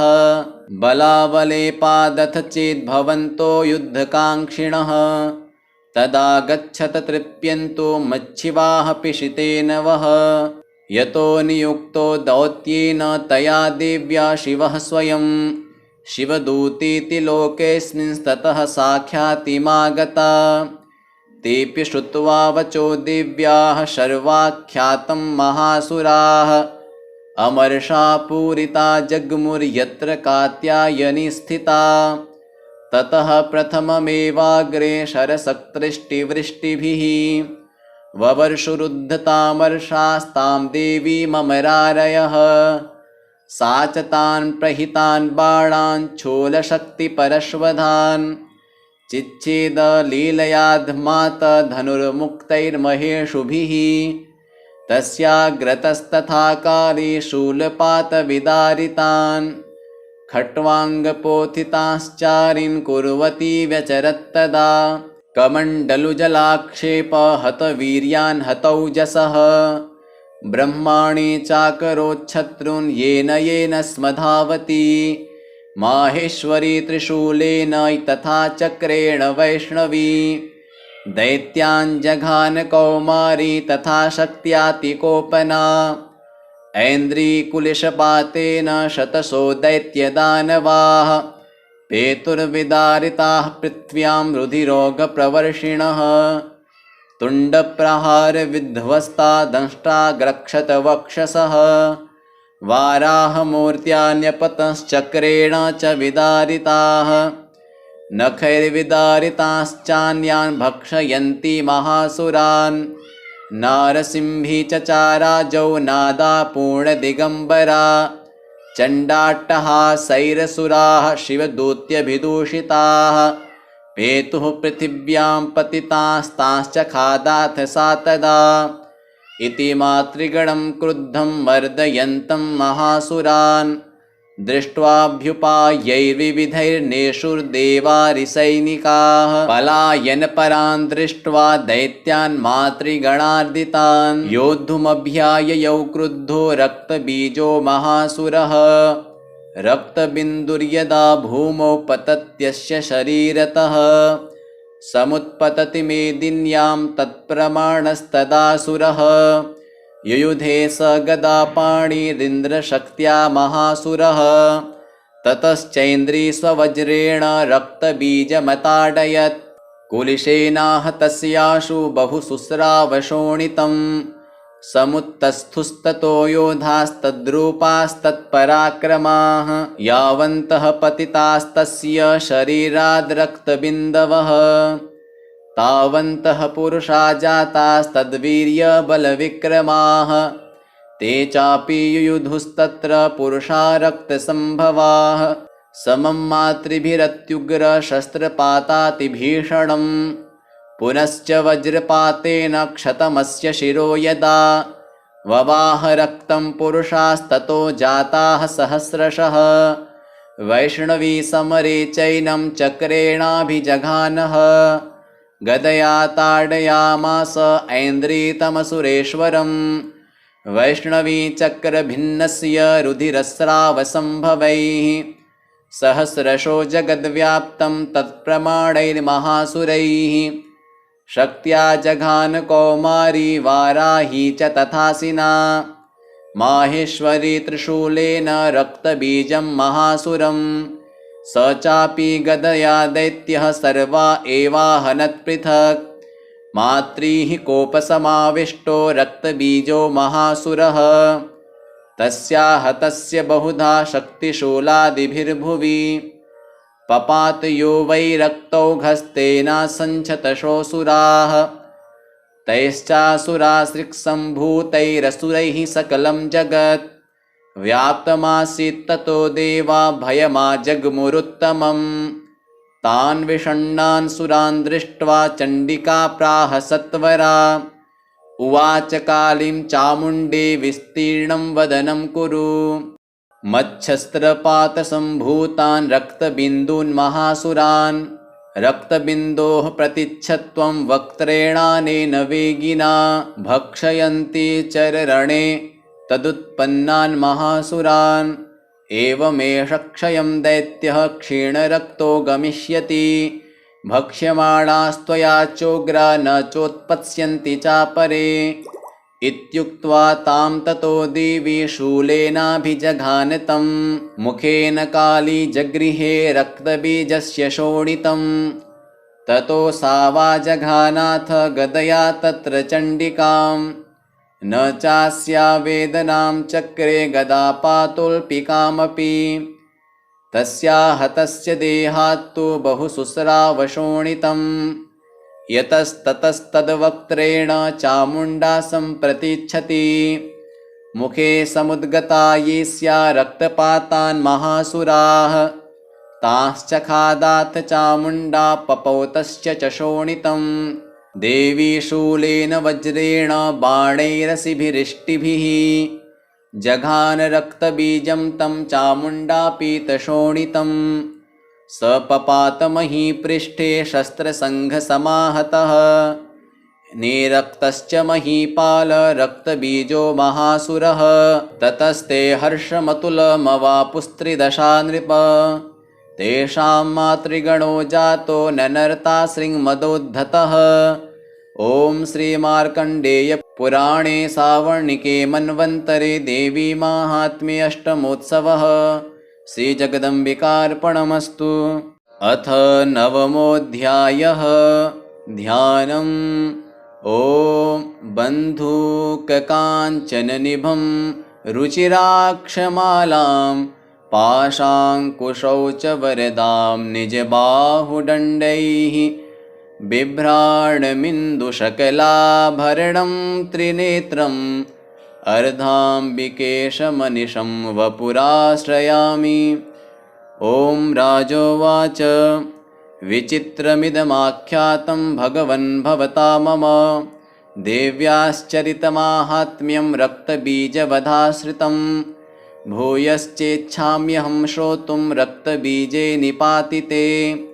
चकार शुम्भो यत्कर्म निशुम्भश्चातिकोपनः ऋषिरुवाच चकारकोपमतुलं रक्तबीजे निपातिते शुम्भासुरो निशुम्भश्च हतेष्वन्येषु चाहवे हन्यमानं महासैन्यं विलोक्यामर्षमुद्वहन् अभ्यधावन्निशुम्भोऽथ मुख्यया सुरसेनया तस्याग्रतस्तथा पृष्ठे पार्श्वयोश्च महासुराः सन्दष्टौष्ठपुटाः क्रुद्धा हन्तुं देवीमुपाययुः। आजगाम महावीर्यः शुम्भोऽपि स्वबलैर्वृतः निहन्तुं चण्डिकां कोपात् कृत्वा युद्धं तु मातृभिः। ततो युद्धमतीवासीद् देव्या शुम्भनिशुम्भयोः शरवर्षमतीवोग्रं मेघयोरिव वर्षतोः चिच्छेदास्ताञ्छरास्ताभ्यां चण्डिका स्वशरोत्करैः ताडयामास चाङ्गेषु शस्त्रौघैरसुरेश्वरौ निशुम्भो निशितं खड्गं चर्मचादाय सुप्रभम् अताडयन्मूर्ध्नि सिंहं देव्या वाहनमुत्तमं ताडिते वाहने देवि क्षुणप्रेणासिमुत्तमम् निशुम्भस्याशु चिच्छेद चर्मचाप्यष्टचन्द्रकम् छिन्ने चर्मणि खड्गे च शक्तिं चिक्षेपसोऽसुरः तामप्यस्य द्विधा चक्रे चक्रेणाभिमुखागतां कोपाद्मातो निशुम्भोऽथ शूलं जग्राह दानवः आयातं मुष्टिपातेन देवी तच्चाप्यचूर्णयत् आविद्याथ गदां सोऽपि चिक्षेप चण्डिकां प्रति सापि देव्या त्रिशूलेन भिन्ना भस्मत्वमागता ततः परशुहस्तं तम् आयान्तं दैत्यपुङ्गवम् आहत्य देवी बाणौघैरपातयत भूतले तस्मिन्निपतिते भूमौ निशुम्भे भीमविक्रमे धातर्यतीव संक्रुद्धः प्रययौ हन्तुमम्बिकां सरथस्थस्तथात्युच्चैर्गृहीत परमायुधैः भुजैरष्टाभिरतुलैर्व्याप्याशेषं बभौ नभः तमायान्तं समालोक्य देवी शङ्खमवादयत् ज्याशब्दं चापि धनुषश्चकारातीव दुःसहम् पूरयामास ककुभो निजघण्टास्वनेन च समस्तदैत्यसैन्यानां तेजोवधविधायिना ततः सिंहो महादैत्यस्त्याजिते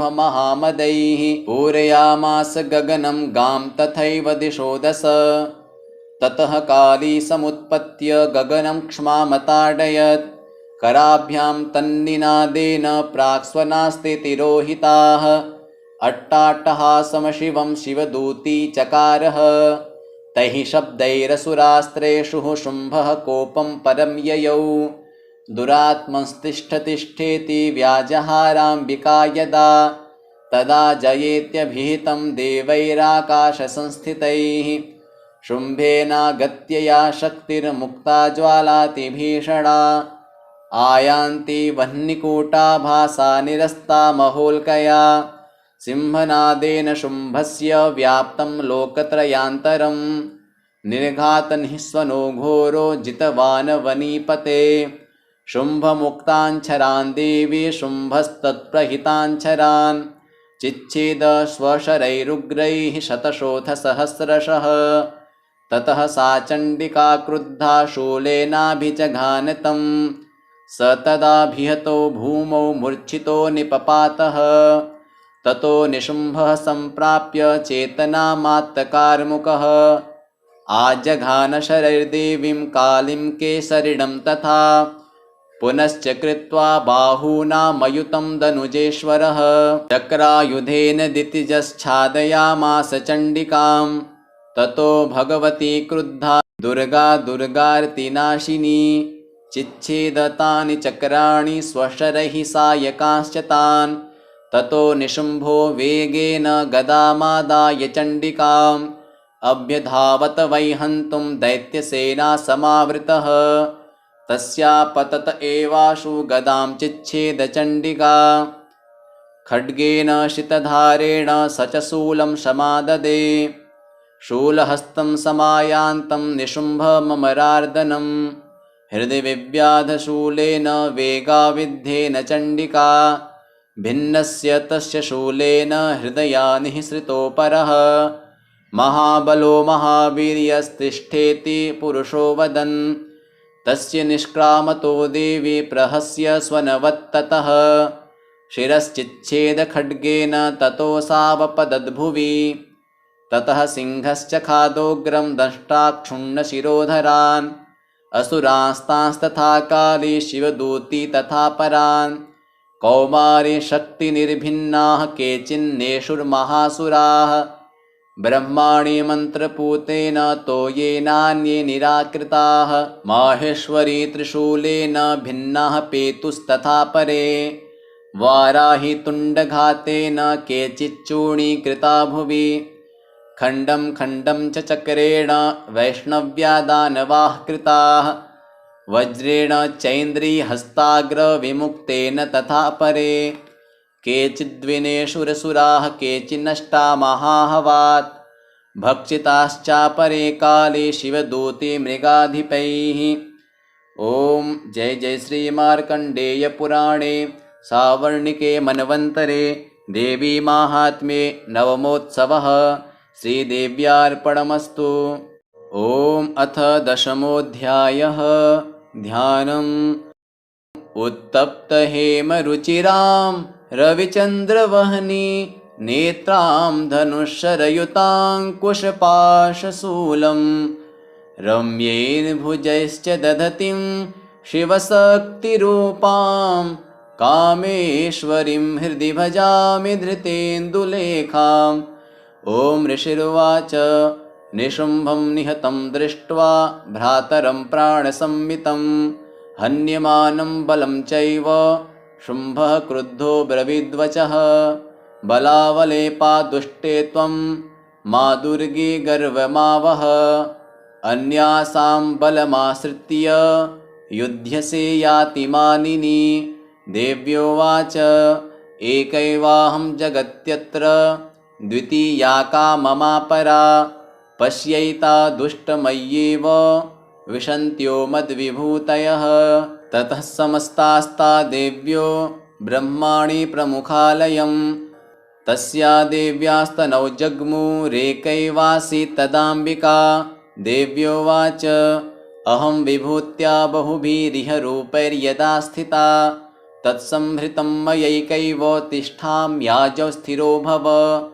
ऋषिरुवाच ततः प्रववृते युद्धं देव्याः शुम्भस्य चोभयोः पश्यतां सर्वदेवानामसुराणां च दारुणं शरवर्षैः सितैः शस्त्रैस्तथास्त्रैश्चैव दारुणैः तयोर्युद्धमभूद्भूयः सर्वलोकभयङ्करम्।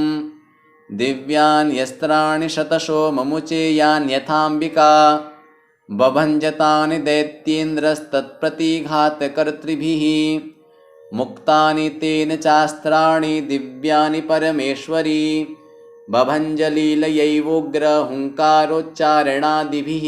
ततः शरशतैर्देवी माच्छादयत सोऽसुरः सापि तत्कुपिता देवी धनुश्चिच्छेदचेषुभिः छिन्ने धनुषि दैत्येन्द्रस्तथा शक्तिमथा ददे चिच्छेददेवी चक्रेण तामप्यस्य करे स्थितां।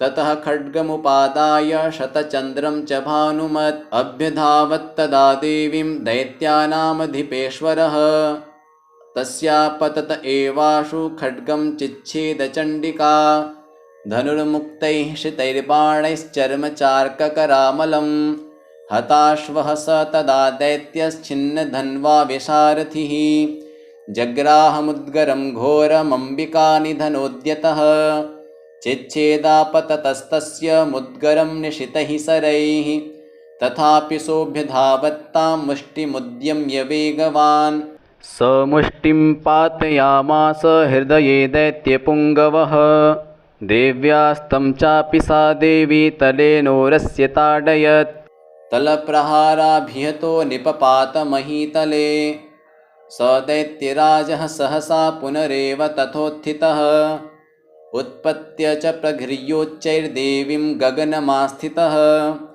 तत्रापि सा निराधारा युयुधेतेन चण्डिका नियुद्धं खेतदा दैत्यश्चण्डिका च परस्परं चक्रतुः प्रथमं सिद्धमुनिविस्मयकारकम् ततो नियुद्धं सुचिरं कृत्वा तेनाम्बिका सह उत्पात्य भ्रामयामास चिक्षेप धरणीतले सक्षिप्तो धरणीं प्राप्य मुष्टिमुद्यम्य वेगितः अभ्यधावत दुष्टात्मा चण्डिकानिधनेच्छया तमायान्तं ततो देवी सर्वदैत्यजनेश्वरं जगत्यां पातयामास भित्त्वा शूलेन वक्षसि स गतासुः पपातोर्व्यां देवी शूलाग्रवीक्षतः चालयन् सकलां पृथ्वीं साब्धिद्वीपां सपर्वतां ततः प्रसन्नमखिलं हते तस्मिन् दुरात्मनि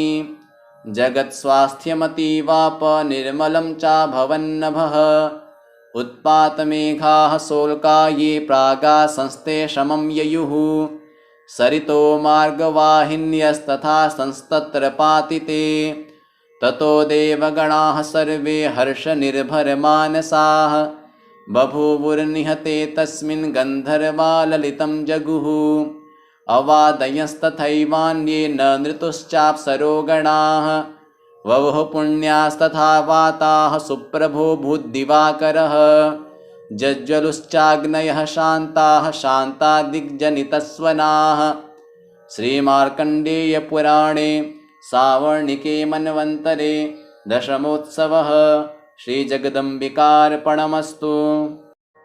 अथ एकादशोऽध्यायः ध्यानम्। ॐ बालरविद्युतिमिन्दुकिरीटां तुङ्गकुचां नयनत्रययुक्ताम्। ॐ ऋषिरुवाच देव्याः ते तत्र महासुरेन्द्रे सेन्द्राः सुरावह्निपुरोगमास्तां कात्यायनीं तुष्टुवरिष्ठलाभाद्विकाशिवक्त्राब्जविकाशिताशाः देवि प्रपन्नार्तिहरे प्रसीद प्रसीद मातर्जगतोऽखिलस्य प्रसीद विश्वेश्वरि पाहि विश्वं त्वमीश्वरी देवि चराचरस्य आधारभूता जगतस्त्वमेका महीस्वरूपेण यतस्थितासि अपां स्वरूपस्थितया त्वयैतदाप्यायते कृष्णमलङ्घ्य वीर्ये त्वं वैष्णवी शक्तिरनन्तवीर्या विश्वस्य बीजं परमासि माया सम्मोहितं देवि समस्तमेतत्त्वं वै प्रसन्ना भुवि मुक्तिहेतुः विद्याः समस्तास्तव देवि भेदाः स्त्रियः समस्ताः सकला जगत्सु त्वयैकया पूरितमम्बयैतत्का ते स्तुतिस्तव्यपरा परोक्तिः सर्वभूता यदा देवी स्वर्गमुक्तिप्रदायिनी त्वं स्तुता स्तुतयेका वा भवन्तु परमोक्तयः सर्वस्य बुद्धिरूपेण जनस्य हृदि संस्थिते स्वर्गापवर्गदे देवी नारायणि नमोऽस्तु ते कलाकाष्ठादिरूपेण परिणामप्रदायिनी विश्वस्योपरतौ शक्ते नारायणि नमोऽस्तु ते सर्वमङ्गलमङ्गल्ये शिवे सर्वार्थसाधिके शरण्ये त्र्यम्बके गौरी नारायणि नमोऽस्तु ते सृष्टिस्थितिविनाशानां शक्तिभूते सनातनी गुणाश्रये गुणमये नारायणि नमोऽस्तु ते शरणागतदीनार्तपरित्राणपरायणे सर्वस्यार्तिहरे देवी नारायणि नमोऽस्तु ते हंसयुक्तविमानस्थे ब्रह्माणि रूपधारिणी कौशाम्भक्षरिके देवी नारायणि नमोऽस्तु ते त्रिशूलचन्द्राहिधरे महावृषभवाहिनी माहेश्वरी स्वरूपेण नारायणि नमोऽस्तु ते मयूरकुक्कुटवृते महाशक्तिधरे नघे कौमारीरूपसंस्थाने नारायणि नमोऽस्तु ते शङ्खचक्रगदाशारं गृहीतपरमायुधे प्रसीद वैष्णवीरूपे नारायणि नमोऽस्तु ते गृहीतोग्रमहाचक्रे दंष्टो धृतवसुन्धरे वराहरूपिणि शिवे नारायणि नमोऽस्तु ते नृसिंहरूपेणोग्रेण हन्तुं दैत्यान् कृतोद्यमे त्रैलोक्यत्राणसहिते नारायणि नमोऽस्तु ते किरीटिनि महावज्रे सहस्रनयनोज्ज्वले वृत्रप्राणहरे चैन्द्री नारायणि नमोऽस्तु ते शिवदूतीस्वरूपेण हतदैत्यमहाबले घोररूपे महारावे नारायणि नमोऽस्तु ते दंष्ट्राकरालवदने शिरोमाला विभूषणे चामुण्डे मुण्डमथने नारायणि नमोऽस्तु ते लक्ष्मीलज्जे महाविद्ये श्रद्धे पुष्टिस्वधे ध्रुवे महारात्रि महाविद्ये नारायणि नमोऽस्तु ते मेधे सरस्वती वरे भूतिबाभ्रवितामसि नियते त्वं प्रसीदेशे नारायणि नमोऽस्तु ते सर्वस्वरूपे सर्वेशे सर्वशक्तिसमन्विते भयेभ्यस्त्राहिनो देवी दुर्गे देवी नमोऽस्तु ते एतत्ते वदनं सौम्यं लोचनत्रयभूषितं पातु नः सर्वभीतिभ्यः कात्यायनि नमोऽस्तु ते ज्वालाकरालमत्युग्रमशेषासुरसूदनं त्रिशूलं पातु नो भीतेर्भद्रकाली नमोऽस्तु ते। हिनस्ति दैत्यतेजांसि स्वनेनापूर्यया जगत् सा घण्टा पातु नो देवी पापेभ्यो नः सुतानिव। असुरासृग्वसापङ्कचर्चितस्ते करोज्ज्वलः शुभाय खड्गो भवतु चण्डिके त्वां नता वयं। रोगानशेषानपहंसि तुष्टारुष्टा तु कामान् सकलान् भीष्टान् त्वामाश्रितानां न विपन्नराणां त्वामाश्रितायाः श्रयतां प्रयान्ति। एतत् कृतं यत्कदनं त्वयाद्य धर्मद्विषां देवी महासुराणां रूपैरनेकैर्बहुधात्ममूर्तिं कृत्वाम्बिके तत्प्रकरोति कान्या। विद्यासु शास्त्रेषु विवेकदीपेष्वाद्येषु वाक्येषु च का त्वदन्या। ममत्वगर्तेति महान्धकारे विभ्रामयत्येतदतीव विश्वं। रक्षांसि यत्रोग्रविषाश्च नागा यत्रारयो दस्युबलानि यत्र दावानलो यत्र तथाब्धिमध्ये तत्र स्थिता त्वं परिपासि विश्वं। विश्वेश्वरि त्वं परिपासि विश्वं विश्वात्मिका धारयसीति विश्वं। विश्वे सवन्द्या भवती भवन्ति विश्वाश्रया ये त्वयि भक्तिनम्राः। देवि प्रसीद परिपालय नोरिभीते नित्यं यथासुरवधा दधुनैव सद्यः। पापानि सर्वजगतां प्रशमं नयाशु उत्पातपाकजनिताश्च महोपसर्गान्। प्रणतानां प्रसीद त्वं देवी विश्वार्तिहारिणी। त्रैलोक्यवासिनामीड्ये लोकानां वरदा भव। देव्योवाच वरदाहं सुरगणा वरं यन्मनसेच्छथ तं वृणुद्धुं प्रयच्छामि जगतामुपकारकं। देवा ऊचुः सर्वा बाधा प्रशमनं त्रैलोक्यस्याखिलेश्वरी। एवमेव त्वया कार्यमस्मद्वैरिविनाशनं।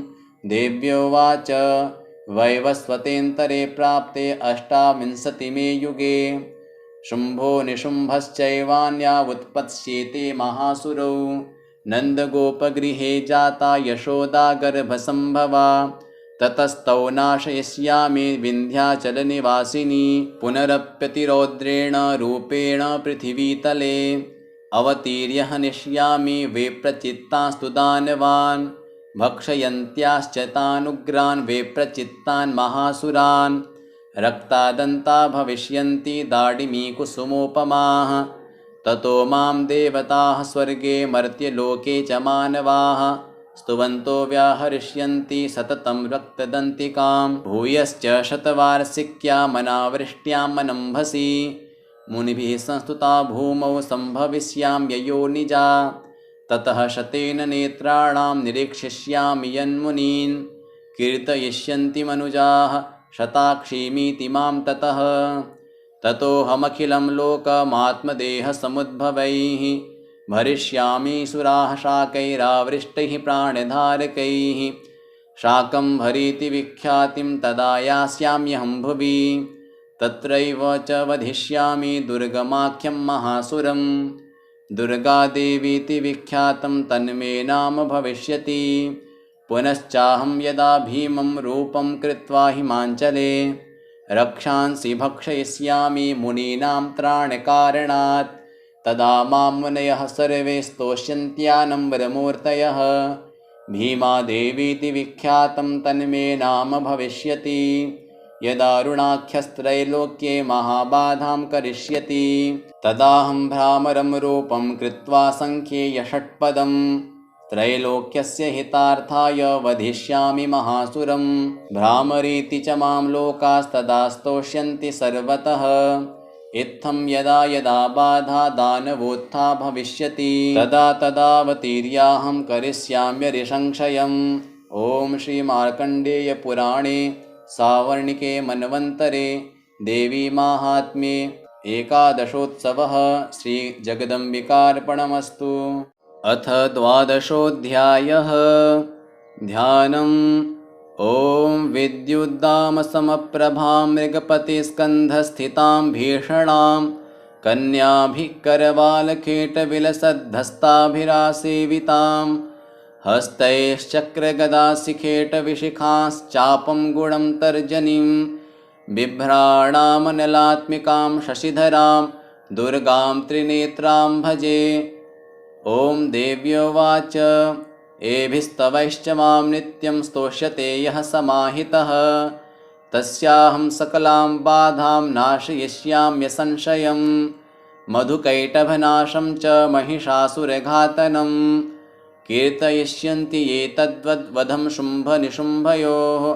अष्टम्यां च चतुर्दश्यां नवम्यां चैकचेतसः श्रोष्यन्ति चैव ये भक्त्या मम माहात्म्यमुत्तमं।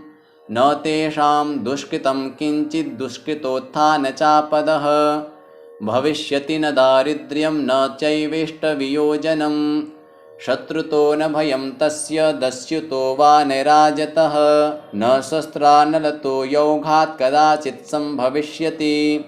तस्मान्ममैतन्माहात्म्यं पठितव्यं समाहितैः श्रोतव्यं च सदा भक्त्या परं स्वस्त्ययनं हि तत्। उपसर्गान् शेषास्तु महामारी समुद्भवान् तथा त्रिविधमुत्पातं माहात्म्यं शमयेन्मम। यत्रैतत्पठ्यते सम्यङ् नित्यमायतने मम सदा न तद्विमोक्ष्यामि सान्निध्यं तत्र मे स्थितम्। बलिप्रदाने पूजायामग्निकार्ये महोत्सवे सर्वं ममैतच्चरितम् उच्चार्यं श्राव्यमेव च। जानता जानता वापि बलिपूजां तथा कृतां प्रतिच्छिष्याम्यहं प्रीत्या वह्निहोमं तथा कृतं।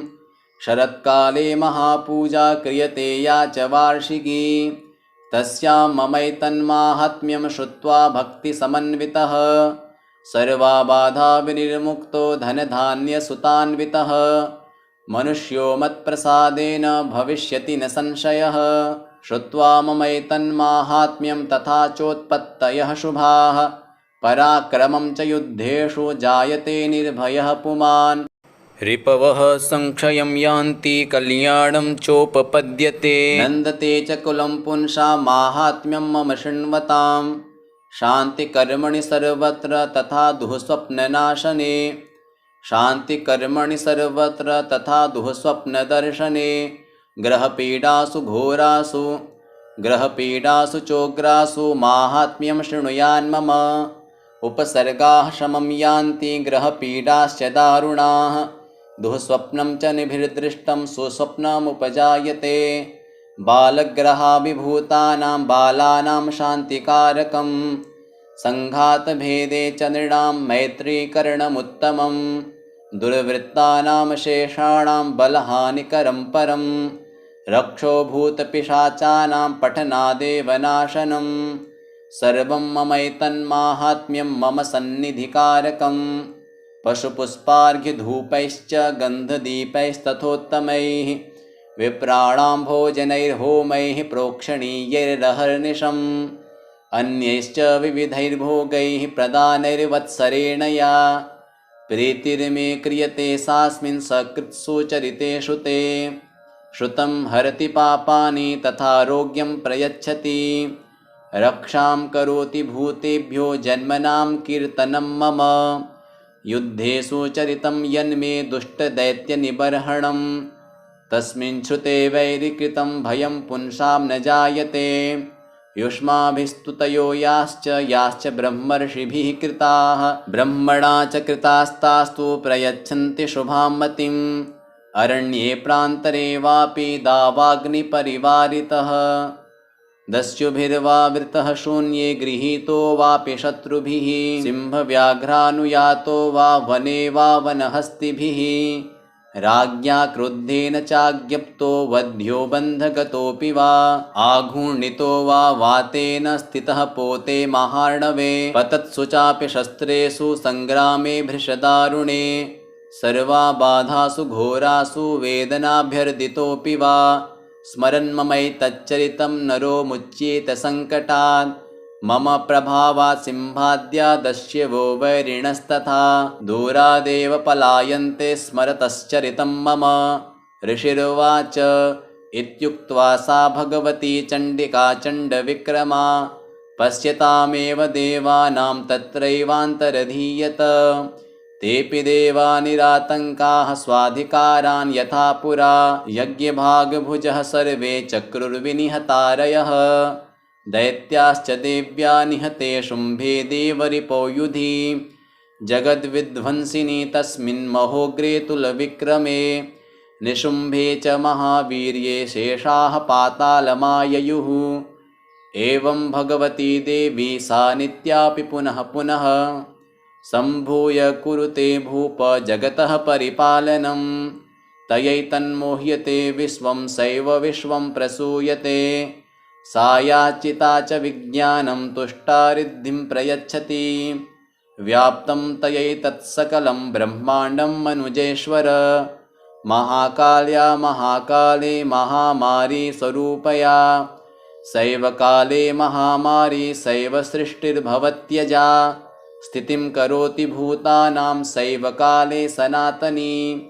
भवकाले नृणां सैव लक्ष्मीर्वृद्धिप्रदा गृहे सैवाभावे तथा लक्ष्मीर्विनाशायोपजायते स्तुता सम्पूजिता पुष्पैर्धूपगन्धादिभिस्तथा ददाति वित्तं पुत्रांश्च मतिं धर्मे गतिं शुभाम् इति श्रीमार्कण्डेयपुराणे सावर्णिके मन्वन्तरे द्वादशोत्सवः श्रीजगदम्बिकार्पणमस्तु।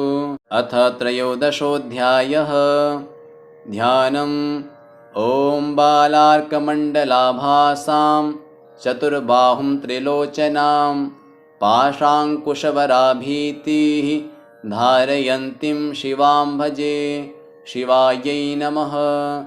ॐ ऋषिरुवाच एतत्ते कथितं भूप देवी माहात्म्यमुत्तमम् एवं प्रभावा सा देवी ययेदं धार्यते जगत् विद्या तथैव क्रियते भगवद्विष्णुमायया तया त्वमेष वैश्यश्च तथैवान्ये विवेकिनः मोह्यन्ते मोहिताश्चैव मोहमेष्यन्ति चापरे तामुपैहि महाराज शरणं परमेश्वरीम् आराधिता सैव नृणां भोगस्वर्गापवर्गदा। मार्कण्डेय उवाच इति तस्य वचः श्रुत्वा सुरथः स नराधिपः प्रणिपत्य महाभागं तं ऋषिं संसितव्रतं निर्विण्णोति ममत्वेन राज्यापहरणेन च जगाम सद्यस्तपसे स च वैश्यो महामुने सन्दर्शनार्थमम्बाया नदीपुलिनसंस्थितः स च वैश्यस्तपस्ते पे देवी सूक्तं परं जपन् तौ तस्मिन् पुलिने देव्याः कृत्वा मूर्तिं महीमयीम् अर्हणां चक्रतुस्तस्याः पुष्पधूपाग्नितर्पणैः निराहारौ यताहारौ तन्मनस्कौ समाहितौ ददतुस्तौ बलिं चैव निजगात्रा श्रीगुक्षितम् एवं समाराधयतो स्त्रिभिर्वर्षय्यतात्मनोः परितुष्टा जगद्धात्री प्रत्यक्षं प्राह चण्डिका देव्योवाच यत्प्रार्थ्यते त्वया भूप त्वया च कुलनन्दन मत्तस्तत्प्राप्यतां सर्वं परितुष्टा ददामि तत्। मार्कण्डेय उवाच ततो वव्रे नृपो राज्यमविभ्रंसन्यजन्मनि अत्रैव च निजं राज्यं हतशत्रुबलं बलात् सोऽपि वैश्यस्ततो ज्ञानं वव्रे निर्वृण्यमानसः ममेत्यहमिति प्राज्ञः सङ्गविच्युतिकारकम्। देव्योवाच स्वल्पैरहोभिर्नृपते स्वं राज्यं प्राप्स्यते भवान् हत्वा रिपुनस्खलितं तव तत्र भविष्यति मृतश्च भूयः सम्प्राप्य जन्मदेवाद्विवस्वतः सावर्णिको नाम मनुर्भवान् भुवि भविष्यति वैश्यवर्य त्वया यश्च वरोऽस्मत्तोऽभिवाञ्छितः तं प्रयच्छामि संसिद्ध्यै तव ज्ञानं भविष्यति। मार्कण्डेय उवाच इति दत्त्वा तयोर्देवी यथाभिलषितं वरं बभूवान्तर्हिता सद्यो भक्त्या ताभ्यामभिष्टुता एवं देव्या वरं लब्ध्वा सुरथः क्षत्रियर्षभः सूर्याजन्म समासाद्य सावर्णिर्भविता मनुः एवं देव्या वरं लब्ध्वा सुरथः क्षत्रियर्षभः सूर्याजन्म समासाद्य सावर्णिर्भविता मनुः क्लीं श्रीमार्कण्डेयपुराणे सावर्णिके मन्वन्तरे देवी माहात्म्ये त्रयोदशोत्सवः। श्रीजगदम्बिकार्पणमस्तु।